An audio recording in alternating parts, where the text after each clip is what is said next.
Kamusta Dollies, and welcome back. And for today's video, we're gonna make Barbie her Barbiecore dress. I'm actually contemplating on uploading this because I feel like the Barbie hype has died down. But the dress is cute, so here you go. Now for the pattern, I just reused the one I made for my Christmas dress. That pattern is very versatile, so it's a shame to only use it once. So first, fold the paper in half vertically.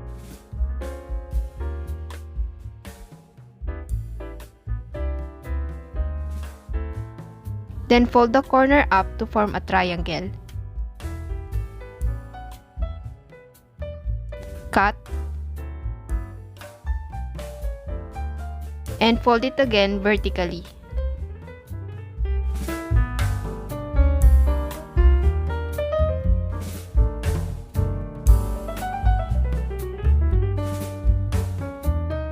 Then draw a straight line on its top and bottom.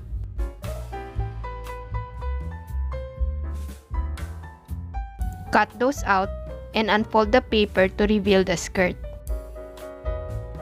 Now to make sure it fits, place it on the doll for adjustment. The skirt needs to fully cover the back side.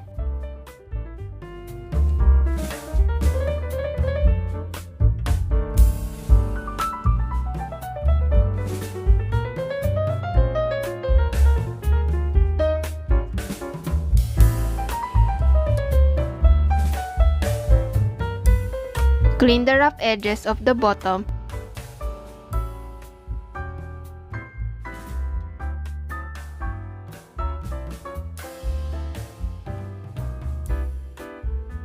and we have our skirt.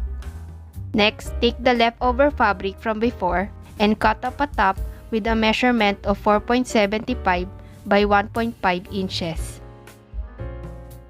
Trace it all onto the fabric and have the edges.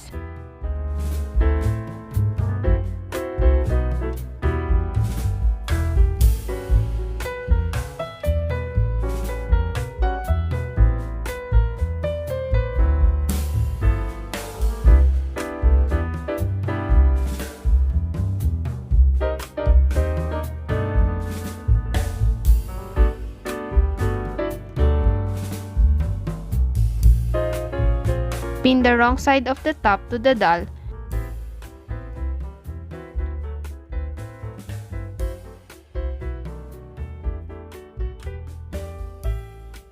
and make 2 darts at the front.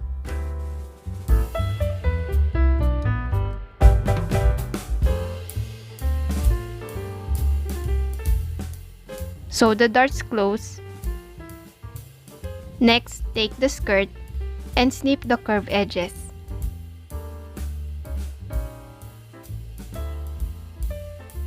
So it's easier to sew it to the top.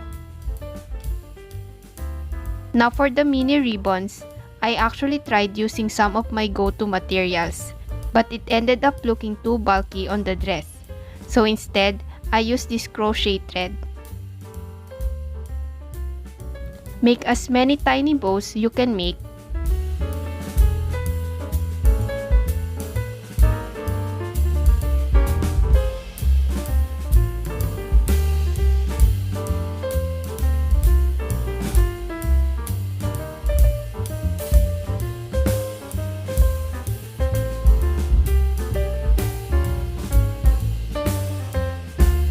And sew it randomly on the dress.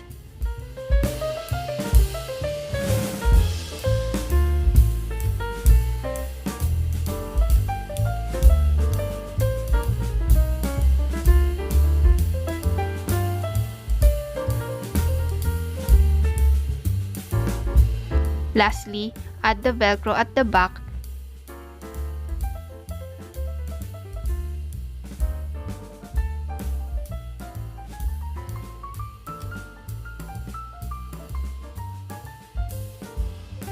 and we have our Barbiecore dress.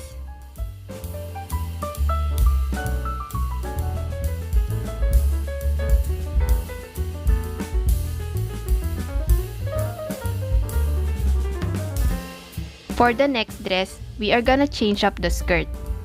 First, lay your doll on a paper and trace out her hips.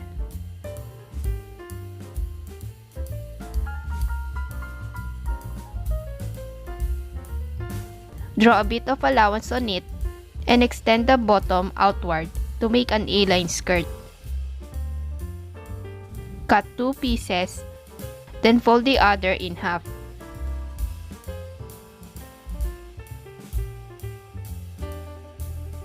Cut to make the back skirt. Trace onto the fabric and repeat what we did from the first dress, just with a different skirt.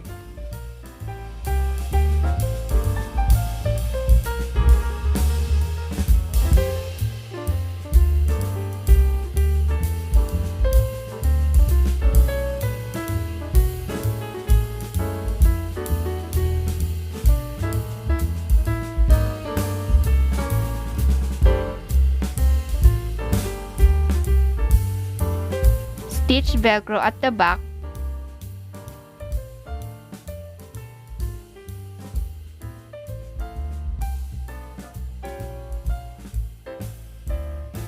and make a bunch of mini bows again. Sew it on the dress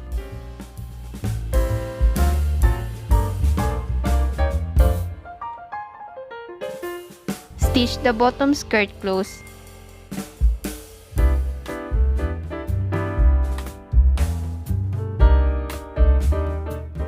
and we're done.